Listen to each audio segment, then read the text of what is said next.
Hey everyone, thanks for stopping by. I'm so happy that you clicked on this channel and that you found this video. So we're going to be talking about shadow integration. We're going to be talking about how it's a misunderstood concept and why it matters. Research about parts-based psychology shows that each of us carry multiple inner parts. You'll hear psychologists or podcasters, authors, different talking heads discussing inner child work. And what they're talking about is all of that stuff that was shaped by our early experiences. And studies suggest that over 80% of emotional reactions in adulthood are rooted in those unmet childhood needs that we all have. Most of us were never taught how to work with these parts. And if we haven't done any kind of therapy or we haven't found a strategy that works for us so we can uncover those parts and acknowledge those parts slowly or accept them as part of us however we need. Most likely we were taught to suppress them. Most likely we were taught to ignore them, push them down, power through, right? So in this episode, I talk with Dr. Kelly Waggoner all about this in depth. And she is somebody who blends soul psychology with inner child healing and shadow integration. And she explains how this can help her clients reclaim wholeness. So we're going to explore why shadow isn't something that we need to fix.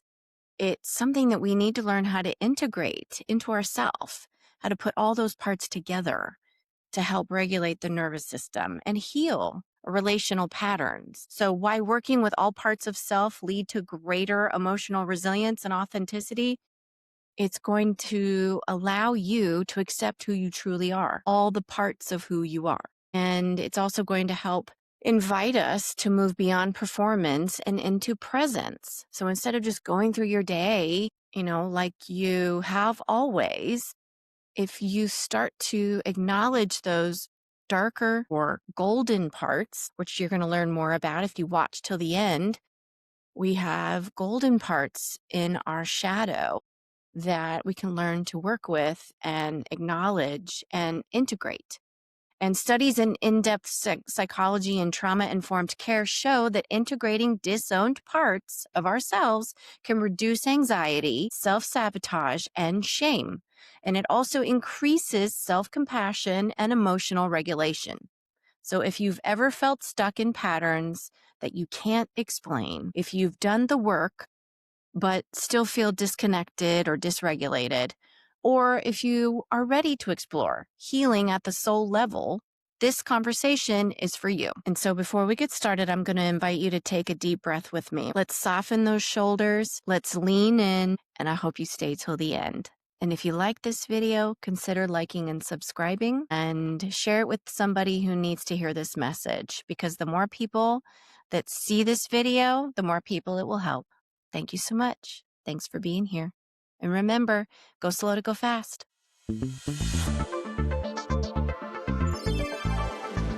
Welcome to Dr. Kelly Waggoner. Thank you for being here. Thank you. I'm excited to be here and I'm excited to dive in with you today. Normally, I'd start off the conversation with, what are you doing right now to go slow to go fast? Absolutely. So I have a really simple practice. I'm a meditation teacher. So of course that's my foundational practice. But right now what I'm playing with is super simple and far harder than I expected. Anytime I'm changing gears, going between tasks or whatever it might be, I'm playing with taking a pause. And that could be 1 to 3 breaths rather than just going. After this call, I'm actually going to go to the grocery store. When we hang up, rather than just pick up my keys and head out the door, pause in between. And what I've found is when I do it more, time expands. I end up feeling more spacious and more timelessness. I can get a lot more done. And that is this amazing thing that you've captured in the title of your podcast is when we slow down, time expands. Yeah. So that's what I'm playing with right now is just taking a simple pause between changing gears. So your work is in clinical psychology, Mhm. and you're also the co-founder of the Wellspring 88 program, which Mhm. highlights all kinds of approaches for healing, including spiritual and somatic practices. But today we're going to be focusing on shadow integration. And so Mhm. I think that's just going to be a fascinating and powerful topic for today. But before we get into all of that, could you start by explaining what shadow is in a Absolutely. psychological context for our listeners and viewers? I am so happy to do so, especially because when people hear the word shadow work or shadow integration, I think it can have a little bit of a kind of intimidating tenor to it. But really, all that our shadow is anything in our authentic self that we do not consciously allow into our awareness. We don't let ourselves know or express because those parts of us at some point in our life, we figured out that those parts were not totally acceptable to either our families, our communities, and they were parts that we believed, even from a very young age, there can be this understanding that if we expressed and allowed those parts, we wouldn't quite fit in. And so often when people hear shadow, it is referring to what I call the dark shadow. So it's kind of those less socially acceptable parts. For example, the parts of us that are competitive or judgmental or, unkind, angry. But we also have underneath our awareness golden shadow, the parts of us that are our gifts that for different reasons we might also have repressed or pushed down. So we have both dark and golden shadow. And really just to summarize, it's anything in our authentic self that we push down consciously or unconsciously because we thought if we were those parts, we wouldn't quite fit in. That's powerful. Yeah. And it gets one to really think about, all the things that maybe you've just decided to forget about or don't haven't thought about in a long time. Right. Yeah. And what's amazing about the shadow is our shadow or unconscious parts is we might, there's parts of us that we consciously repress. For example, many women I know and have worked with consciously push down their anger and only allow it to come out as like frustration or irritability or anxiety because there wasn't much space growing up to be fully expressed in our anger. But then there's also parts of our unconscious programming that we really aren't aware of. There's these programs running in the background that we don't even consciously have an awareness that we're suppressing. And the reason why it's important to do this shadow work is even if there are parts we're suppressing or aren't aware of, those aspects of ourselves are still often driving they're motivating our emotions. They're motivating our behaviors, our choices, our decisions. So until we're willing to kind of dive in deep and look at the parts of ourselves that maybe aren't as familiar to us, they're still there. They're just operating through unconscious programs. Maybe it would help if I gave just a really simple example of a shadow part at work. Okay. So let's see. Okay. Imagine you set a lunch date with a dear friend, and this dear friend tends to be someone who runs on the late side. And you're set to have lunch at noon and you're excited and you're the kind of person who gets there a few minutes early. It's noon. Now it's 12:10. Now it's 12:15 and you start to feel this bubbling. I'm like kind of annoyed, but okay, I'm going to give her the benefit of the doubt. But as the time goes on, that bubbling starts to get a little more heated. Okay, I'm really frustrated. I'm really annoyed. So this is actually a shadow part starting to come up. Anything that kind of feels off. And it's an opportunity for us to pause and consider what's really going on in the background. So, with shadow work, what we want to do is sort of take whatever's at the surface and begin to peel back the layers of the onion. So, okay, my friend is late. I'm feeling annoyed. Well, what's underneath that annoyance? Well, I'm feeling like she just doesn't care about me. I'm feeling not considered. But if we keep going down into the layers, when were earlier times in my life when I felt like this? Well, gosh, when I was a kid, my mom was always late picking me up from school, and I felt like I wasn't important to her. And actually, what's happening here, sitting at this lunch waiting on a much deeper level, is I'm actually tapping into a shadow part that feels hurt around not feeling important to somebody. So, it's a very simple example, but what it's showing is when we feel triggered in any way, there's usually a deeper unconscious part that if we have the space and time to go into, we can learn something about our deeper operating systems. When I feel not important to someone, it really hurts. And that's what's happening right now is I feel like I'm not important to her. I wasn't significant or special enough to be on time for. Rather than this is just annoying that she's late. Right. Right. Yeah. And processing it and acknowledging it doesn't necessarily mean it's going to go away. It just means every time that comes up again, you recognize it and then you know how Right. to react next time. Right. It definitely doesn't mean it's going to go away. But what we do when we're integrating those parts is we're just becoming a lot more aware. So that when I'm sitting there and I'm feeling annoyed, when my friend arrives, I then have the conscious choice. Do I want to tell her what I'm sitting with right now? Or do I want to brush this under the rug? And so we start to bring these parts that are in the background more into the forefront so that maybe we can do something with it. And if it's a dear friend, you might say, look, I love you, but when you're chronically late, it makes me feel like I'm not important to you.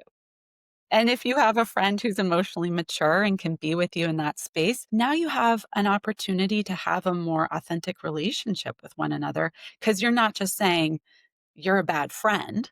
Right. Right. It's, Yeah. hey, this is what's going on for Mhm. Yeah, and it's not always about us, there could be other things going on, but at least you can have that conversation and get it out there so totally. you don't keep it with you and hold it and then it becomes worse than it needs to. Right. And the thing is, it's really not about us, right? But Right. we can say, this is Yeah. how I feel. I know that this is really your stuff, but just to be aware that when you're in your stuff, it brings up my stuff. Yeah, and that's fair. Yeah, and if you've never talked about it, the sooner the better for when you can Mhm. get it out there, especially with people you feel comfortable with. Right. Right. And that is key. Mhm. Yeah, Who do feeling we safe. who do we share these parts with, our vulnerability with? Yeah. No, that's huge and I can see a lot of people out there listening kind of thinking through, okay, so I mean, I've heard about this concept of shadow work. I didn't really know what it was. And so now I have a better idea of what it is. And that's a great, easy. We don't do it, obviously, on a natural, basis or, very often. So it's something that we're going to have to work at. But now that we kind of have a better understanding of what it is, we can practice, which I think is great, and just kind of talk about it. Right, and I think the practicing, and it's in line with the theme of your whole podcast, is slowing down.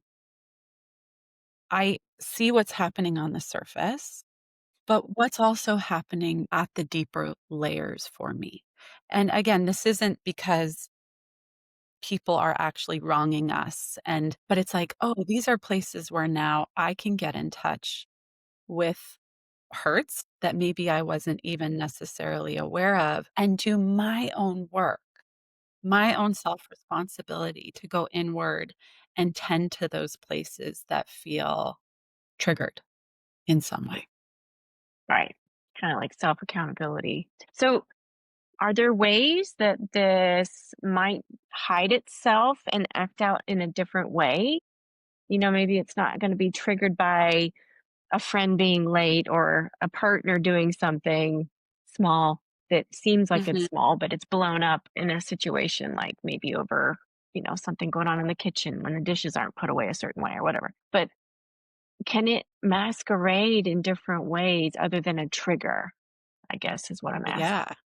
Yeah, I think when we say the word trigger, we're thinking of someone going into those, like, heavier emotions, like frustration, judgment, etcetera, but it also can masquerade as people who are walking around projecting the image that everything's fine, right? Because they might have shadow material that they and shadow parts typically are developed in childhood because that's when we're our most open and vulnerable, and also the most dependent on the people around us to accept and love us for our literal survival. So let's say you had a child who had mom and dad modeling that everything's always fine. How are you doing? Great, right? That can also be unacknowledged shadow parts that, oh, I had modeled for me that I have to always be okay, and that there really isn't space in the people around me to be able to hold anything other than me being put together and all right. So shadow can also look like those parts of our personalities that we all have where we're scratching the surface, we're not really going deep, we're not being vulnerable, we're not being authentic. And this is so present in our culture of like really upholding an image. It's heightened, of course, with social media and, just experiment and walk around and ask 10 people how they're doing. And how many out of those 10 say anything other than fine, good, okay? And if you really ask from a place of curiosity, right? So you're really inviting, how are you? Most of those people will say, "I'm fine, I'm good." Because that's also kind of in our collective shadow, especially, here in America, right? In other cultures, Mhm. it's not as much, Yeah. but here in America, it's Yeah. we've got it all figured out, we're good. Right.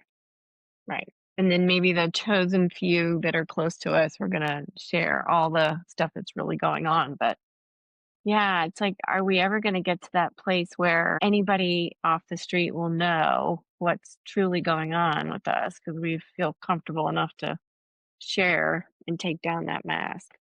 Right, and this is Yeah. going back to something you were saying earlier, like, maybe not everyone actually Mhm. is someone we wanna entrust that vulnerability with, Right. but can we bring it forward a little more often? And really what Mhm. I'm talking about is bringing forward our authentic self Mhm. a little bit more. Yes. Yeah. Because we're modeling for everyone around us, including children. If we're going to continue, if we're going to break that cycle, I got to think about that, like, as a mom. When I say everything's fine, and it's not, my kids Right. know. They know because And we I think know. there's a way to share more of our authentic self without getting bogged down in it too, right? Where it's like Hmm. things are mixed. Yeah. Yeah. I'm It's okay. okay. I'm going Hmm. things are life is happening and I'm still okay. Like just bringing in a little more of that true self. Right. But Yeah. in order to bring in a little more of that true self, we have to become aware first and foremost of how we actually are. And this is the idea of shadow work. Can you make that which is unconscious, unknown, conscious, known? Because many people also walk around thinking and feeling that they're fine, but they can't figure out why they're not sleeping, why, things that they're working on aren't progressing, why, even though on paper their life looks wonderful, they're not fulfilled because there's stuff going on in the background that they're not letting themselves be aware of. So true. And I mean, it's not just a one-time thing either. It's going to be a journey that Oh, it's a one would journey. go on. It could be a forever journey, and we Yeah. don't have to leave this life healed and well, right? Like, that's actually what gives us texture is our stuff. But if we want to live feeling a little more fulfilled, a little more whole, more clear, aware, vibrant, is now and then taking the time to slow down, peel back the layers of the onion. What's really going on here? We do begin to open up what is called in psychology our true self energy.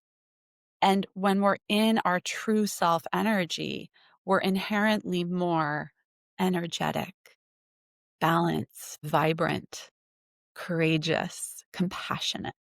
And so there's a real benefit to, from time to time, going in and figuring out what's going on in the background here.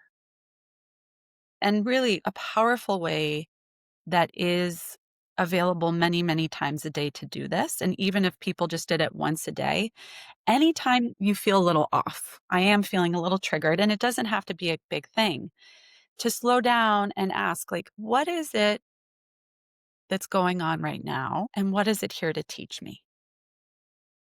What is this moment here to show me? What's trying to be expressed? And so that pause, and there might not be a clear knowing, but just even the acknowledgement that there's something else going on in the background when we could just get lost in the content of what's happening in our lives, Right. it starts to unfold a deeper sense of self.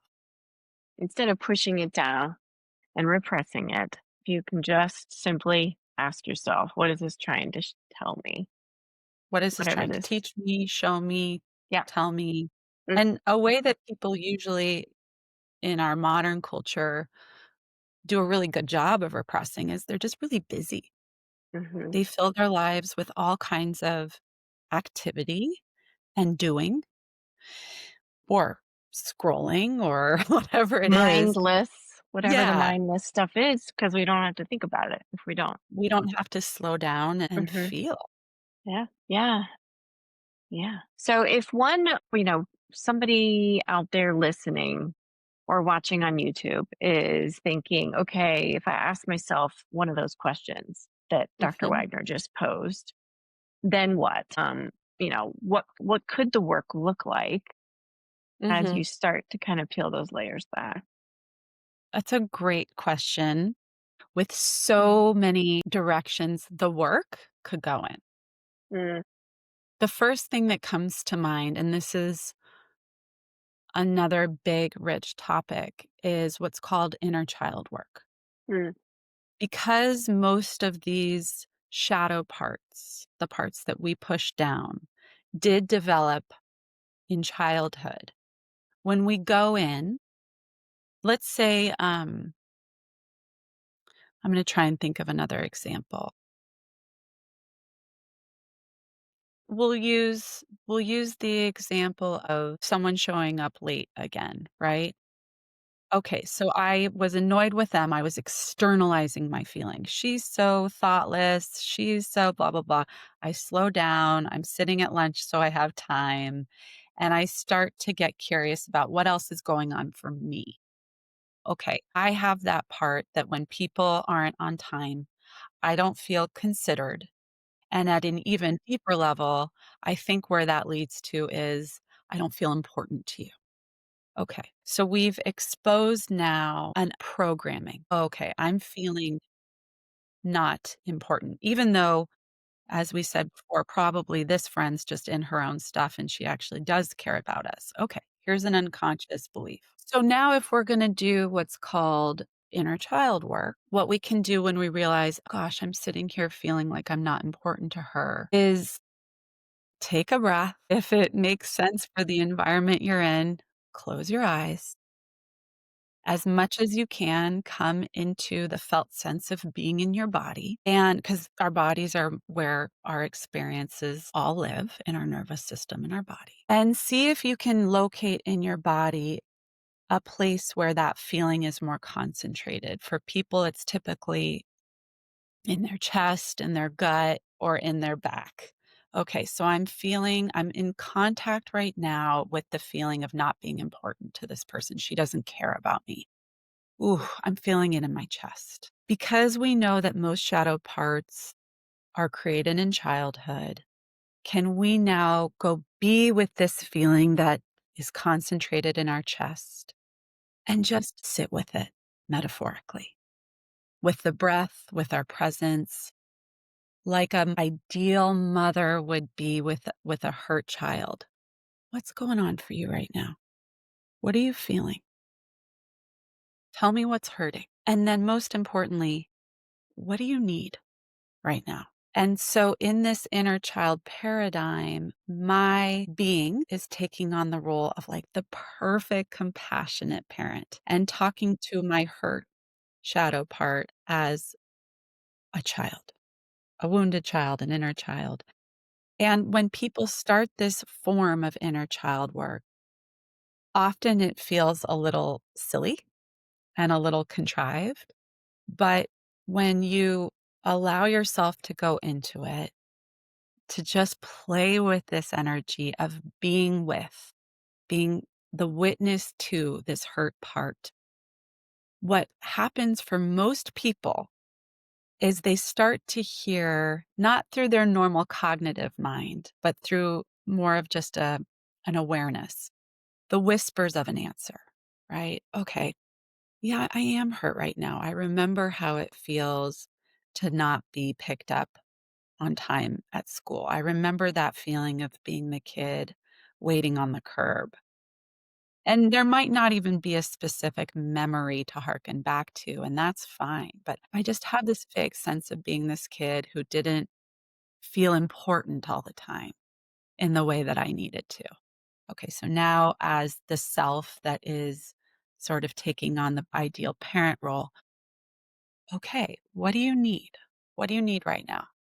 I just need you to acknowledge and witness what I'm feeling. Or I need you to bring compassion and warmth to me. And so we work this inner dialogue in inner child work between our, in this case, hurt child and our ideal wise adult self. So inner child dialoguing with wise adult can start to actually bring healing into our shadow parts that are hurt. And it's a slow process, it's a forever process, but if it's resonating with people that this is a way they feel inspired to start being with deeper parts of themselves and bringing in some healing energy, it's really actually a simple practice of slowing down, coming into the present moment, dropping into the body, finding where this feeling is concentrated in the body. So, this is now called somatic awareness. Where is this concentrated? And then beginning the dialogue between the hurt inner child and the wise adult. Yeah. And so for somebody who doesn't really feel comfortable meditating, hasn't really added any kind of stillness or, meditation into their practice, they could literally just ask themselves how they feel. It doesn't Yes. have to be you sit for 10 minutes in silence and then something's going to come to you. It could look different for, you know, different people.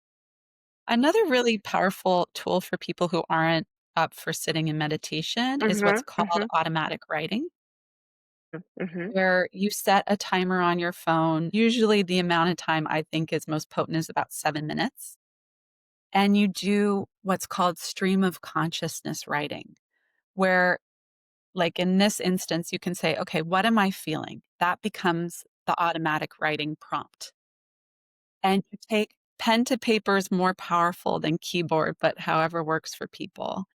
And you sit and you write without, you basically want your pen to be moving quicker than your thinking mind so that you begin to uncover what's going on the deeper levels. So, automatic or stream of consciousness writing is another really powerful tool for uncovering the unconscious aspects of ourselves.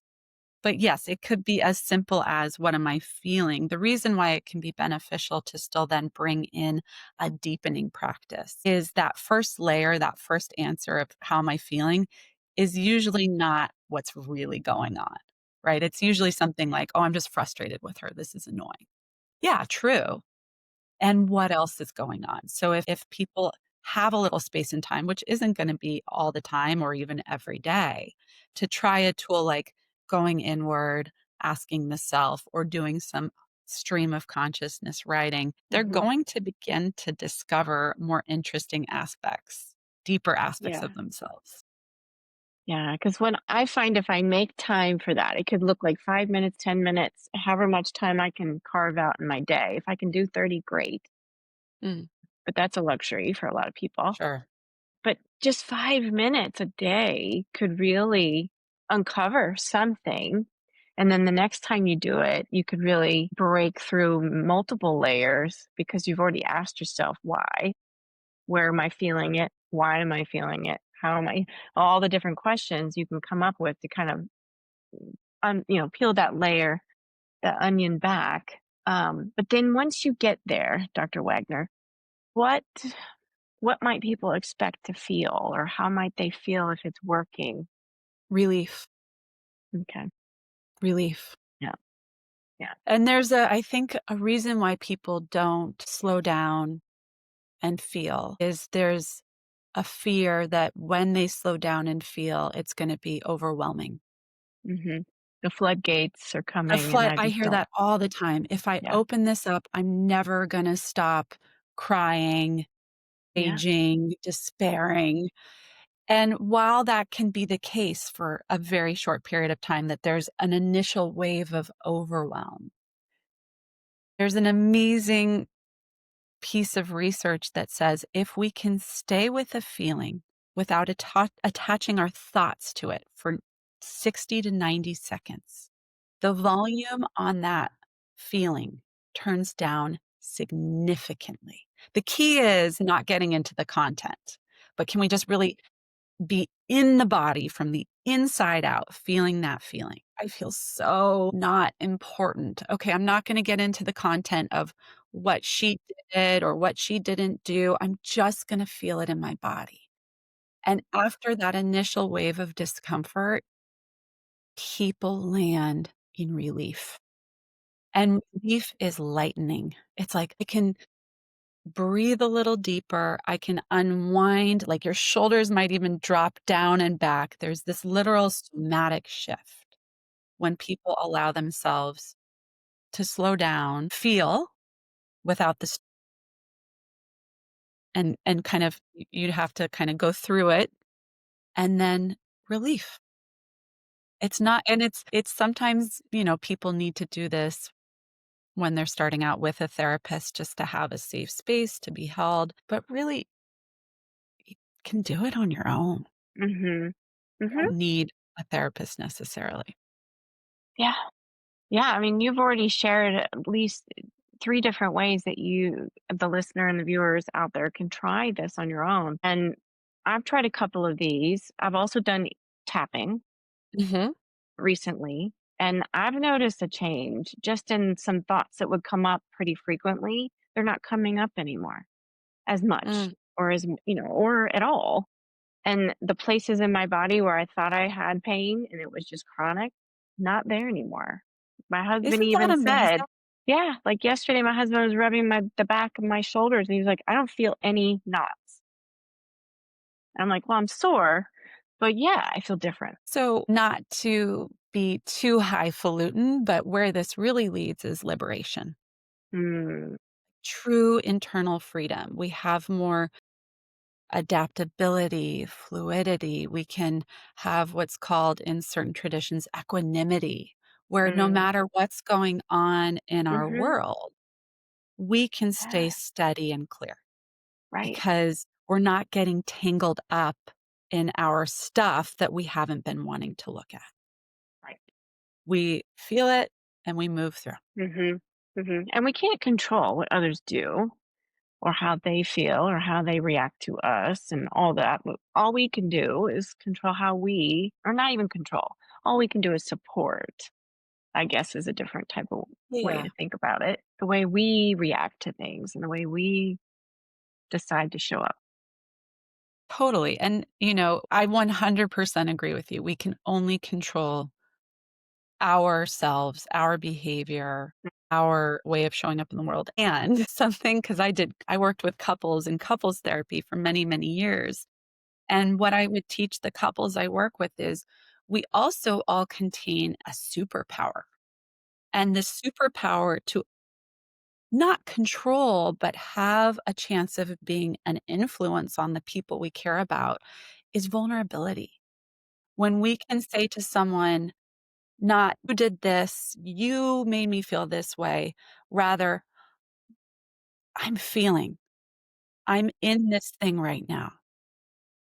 Yes, we can't control the person's response, but I would say it increases the person we care about, their receptivity to what we're saying significantly. But we can only express vulnerability when we know. We can't make it up because the people can feel that. So when I've had couples in my office Mhm. and they're performing vulnerability, the Yeah. other person's not buying it, right? No. But Right. when I have people who are willing to go inward, Mhm. willing to feel their stuff, and then express, "You know what? When you didn't show up, I know you had stuff going on, but I just need to let you know I sit there feeling like I'm not important to you." You do increase the chances that you're going to be heard.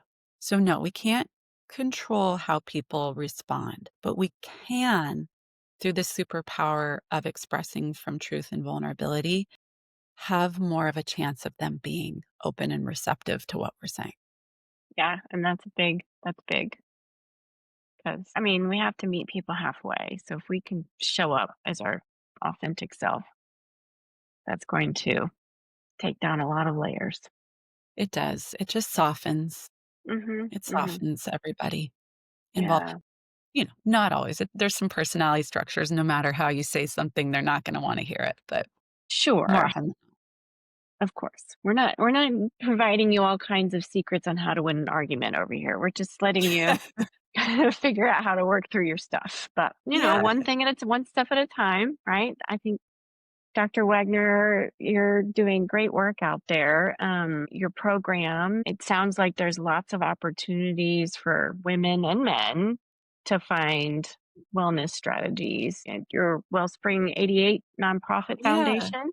So, Wellspring 88, we're located in Los Angeles County in California, and we're this small brick and mortar, we call ourselves a Center for Conscious and Authentic Living, where people can come and try out all different ways of coming into deeper contact with themselves. So we have things like breath work, yoga, meditation, sound healing, which are our daily class experiences. And then we also have deeper programs. I run a series called The Tools, where I teach strategies that blend psychology and some more like spiritual practices together to help people evolve and become who they are meant to be. And then we have longer intensive women's programs. They're all in person. So if people aren't in LA County, they wouldn't get to explore them. But we are expanding in the new year into a lot more online offerings. And one of the things I really believe in and am working on developing is combining psychological tools with meditation or mindfulness practices, where I'm gonna start releasing recorded guided meditations where people can, for example, one of them's an inner child meditation. So it'll be a 20 to 30-minute guided session where I take them through all the steps of going inward and meeting their inner child and then being with their inner child. And so it's a it's one of the reasons I'm moving into this and actually a little bit away from talk therapy is in talk therapy, I saw the limitations of just working through the mind, the thinking mind. It's wonderful understanding, knowing our why provides such an important foundation for all the deeper work. And while for some people it's sufficient, for other people it's not. I have had so many people over the years say a version of, even though I understand myself, nothing's changing. Even though I get why I'm doing this, why can't I change the pattern? And the reason is because understanding isn't in and of itself often enough to create change. And so why I like combining Western psychology with meditation is when we drop into a meditative state, we actually bypass the thinking mind. And so it creates a more sort of an imaginal realm where people can come into deeper access with parts of themselves that they might not be able to make contact with just through their thinking mind. So that's going to be something we're going to have starting next year in 2026. And it's going to be a journey. You know, people can find what they resonate with. One of the reasons why we offer so many different things at Wellspring 88 is we know different things are gonna be a fit for different people. We have no expectation that any one thing is for everybody, and so these meditations are another way of just offering a different way to go inward, go deeper, Mhm. feel become more authentic and true. Yeah.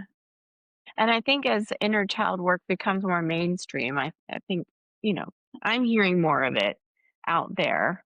And I think, if nothing else, there might be some curious folks, that want to learn more. So, and all that information would be out on your website around the new Yeah, year. we have our main website is wellspring88.com. Hmm. We also have a nonprofit foundation. So we have our for profit, which is our brick and mortar, which supports our nonprofit, which is a fund to support people accessing any healing modality that's not covered by insurance, because that's a lot of them.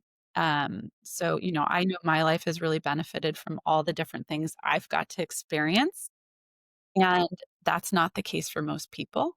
That, you know, these are really sort of high price of admission things that I've gotten to do over the years. So we support people going on retreats or getting certifications in different practices or working with, you know, skilled somatic body workers, whatever it might be, because there are so many paths to healing and a lot of them are not covered by our insurance.